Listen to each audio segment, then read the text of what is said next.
кажа, че на Цеци майка му се обади лично.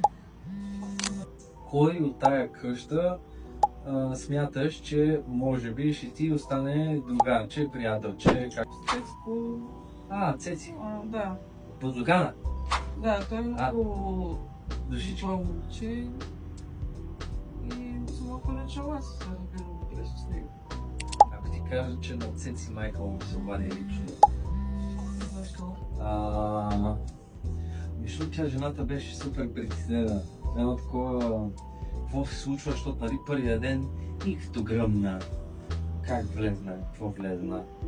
И май на втория или на третия ден, защото се почна и яките коментари в интернет. Точно за него. И не знам, жената намери в интернет служебния номер на салона и ми звъни. Вика, какво да правя, не знам си какво. И много се беше притеснила. Вика, жената съм, аз съм Симе, въобще не съм очаквала нещо подобно.